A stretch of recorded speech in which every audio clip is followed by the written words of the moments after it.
When you're ready. Should euthanasia be legal? Through research conducted on the scientific, social cultural, ethical, and futuristic lens, we have determined that with proper consent, euthanasia should be legal for terminally ill patients. By definition, euthanasia is the painless killing of a patient suffering from an incurable or painful disease or an irreversible coma. The idea is that instead of condemning someone to a slow, painful, or undignified death, euthanasia would allow them to experience a painless death with minimal suffering. The patient in question would typically be terminally ill or experiencing a great deal of pain. Within euthanasia, there are two procedural classifications, passive and active. Passive euthanasia is when life-sustaining treatments are purposely withheld, such as lung cancer treatment, and active euthanasia is when substances are used to deliberately end a patient's life, whether by the patient or someone else, such as a doctor. Another set of comparison criteria is non-voluntary versus voluntary. Non-voluntary euthanasia is conducted on a person who is unable to consent due to their current health condition. In this scenario, the decision is made by another appropriate person on behalf of the patient. Voluntary euthanasia would be conducted with consent of the patient. The patient is fully aware of what they're asking for, has voluntarily given their consent, and is in the right frame of mind to make decisions for themselves. When it comes to actually performing euthanasia, there are a few ways it can be done. One way is self-administered, which is when the patient administers the means of death to themselves and is not assisted by anyone such as a doctor. On the other hand, physician-assisted is when the patient administers the means of death with assistance from someone such as a doctor. The doctor voluntarily assists the patient by providing them with the means of death, such as sufficient medication. Some types of euthanasia, such as assisted voluntary forms, are legal in some countries and states in the U.S. Euthanasia laws within the United States are slightly more complex than those in other countries. On a national level, euthanasia is illegal. However, certain states do recognize active euthanasia as legal. These include Oregon, Washington, and Montana. Passive euthanasia is also considered legal in the U.S. because it's technically letting someone die on their own. An example of this would be a do not resuscitate form. In both cases, active and passive, death is attended by the patient, it just has come about in different ways. Within the U.S., much of the general public thinks that euthanasia should be legalized for terminally ill patients. A study has shown an increase in the percentage of Americans who are for euthanasia since 1947. In 2018, it showed that 72% of Americans do think euthanasia should be available, and 54% think physician-assisted euthanasia is morally acceptable. Euthanasia, while illegal, is widely accepted by the American public. Like in the U.S., euthanasia is practiced but viewed differently throughout the world. Places like Belgium, the Netherlands, and Colombia all allow it, although they have different rules and regulations.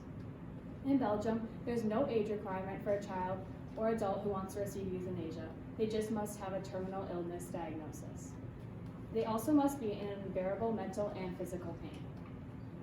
In the Netherlands, however, there is an age requirement of 12 years old, but the patient does not have to have a terminal illness diagnosis. Colombia also has similar rules to these two countries. The law states that a patient must be at least 6 years old and be diagnosed with a terminal disease and in the terminal phase of it. The people of Belgium are said to widely accept the practice as they agree that the benefits outweigh the negatives. The Netherlands also agree with this idea. In 2015, 67% of the general public in the Netherlands were said to be in agreement that euthanasia should be available. Since then, this number is said to have increased.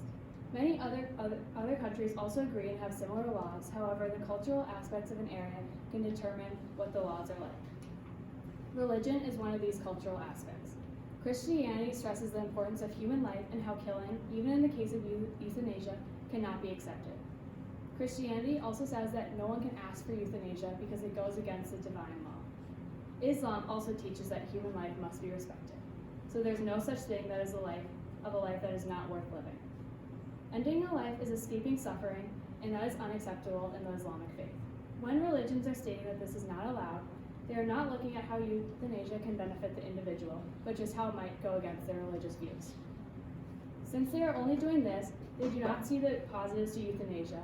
And when you're looking at the positives, it is proved that euthanasia does outweigh the negatives that are brought about with it, and so should be available to those who need it.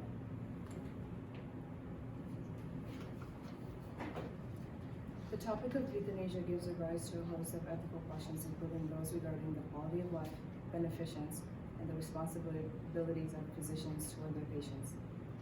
Euthanasia can quickly and humanely end a patient suffering and terminally pain, allowing them to die with dignity. However, some claim that euthanasia is a rejection of the importance of the human life. Also, will euthanasia allow an individual to die with dignity, or would it be mercy killing? Is euthanasia ethical for a terminally ill patient to take their life during the suffering? Looking at it from the ethical lens, euthanasia comforts patients who are terminally ill and are in endless pain. Sympathizing can be very hard for the patient and their loved ones. Terminally ill patients' decision to peacefully die shouldn't be denied because we personally don't know what they're going through.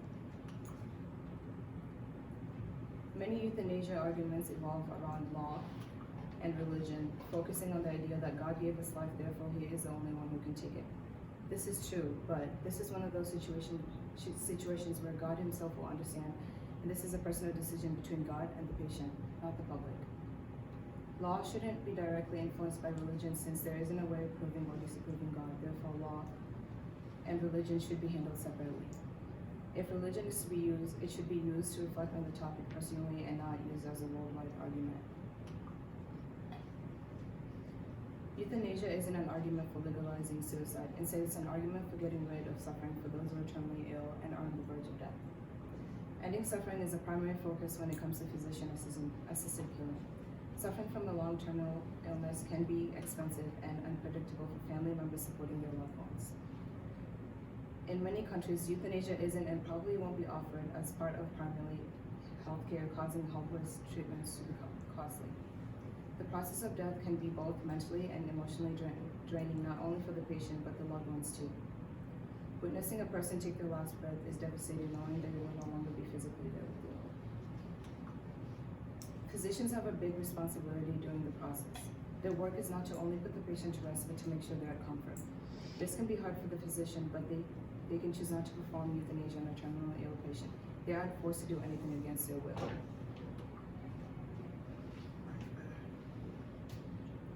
When it comes to euthanasia, the law is very strict and precise.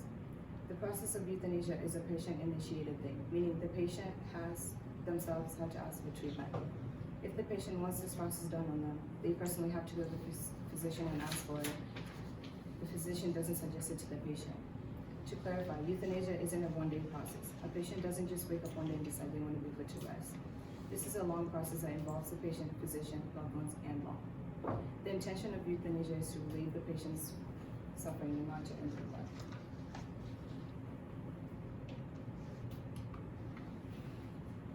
Along the lines of our conclusion, euthanasia would be made legal for people suffering from a terminal illness or people in extreme discomfort. Most restrictions surrounding euthanasia would surround the stage of the patient's illness, the patient's age, and prognosis. Within our conclusion, the prognosis of the disease would have to be fatal in order for euthanasia to be legal. As for the stage of the disease and the patient's age, that outcome would all depend on the amount of pain the patient is experiencing and ultimately comes down to what it is the patient themselves wants. In the future, we hope to see euthanasia as a practice more widely accepted as a way for people to find peace and freedom from pain. Ultimately, the main goal of euthanasia is not just to simply end someone's misery, but also to allow people to pass in a way that is far more humane. Many people believe that euthanasia is not moral. Making it legal would only weaken society's respect for the sanctity of life. By only making euthanasia legal when the patient is not mentally impaired and has given their full consent, these counter-arguments are no longer of concern. Euthanasia would be used to better the overall quality of life for terminally ill patients by providing them with an option to experience a painless death with minimal suffering, and by making it legal, it would help bring peace to suffering patients. All right, thank you.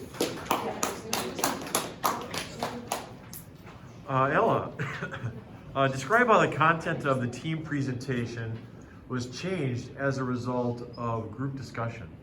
Our content was changed because at first we were split between arguing for or against euthanasia, since half our group thought it should be legal but with restrictions, while the other half wasn't sure if it should be legal in the first place. Through more research and discussion, though, that we did as a group, we decided that euthanasia should be available, but just for those who are terminally ill. Okay, thank you. Ruby, what's an example of a compelling argument from one of your peers' individual reports you decided to exclude from your team presentation and why? Well, there are many forms of euthanasia, and so from Kayla's paper, we had to decide which ones were more applicable to our conclusion and to our presentation. Okay, thank you. Ivy, in what way did you improve your ability to work with a group as a result of this project? Well, at first I didn't find this topic interesting because I couldn't find anything on it, but as I dug deeper and specified my topic and what I was looking for, then I found information and it was easier to collaborate with the group. Okay, thank you. Kayla, give one specific way that your thinking changed as a result of learning about Ella's findings. In Ella's research, she talks about how euthanasia is practiced differently throughout the world and in different countries. For example, in Belgium, there is no age requirement, but a child must have a terminal illness diagnosis, and in the Netherlands, there is an age requirement of 12, but no terminal illness diagnosis is required. This changed my thinking as I was able to understand that making euthanasia would just be the first step. Countries would then have to make laws and regulations that would better fit the opinions and views of their society and make euthanasia more widely accepted. Okay, thank you. Another round of applause.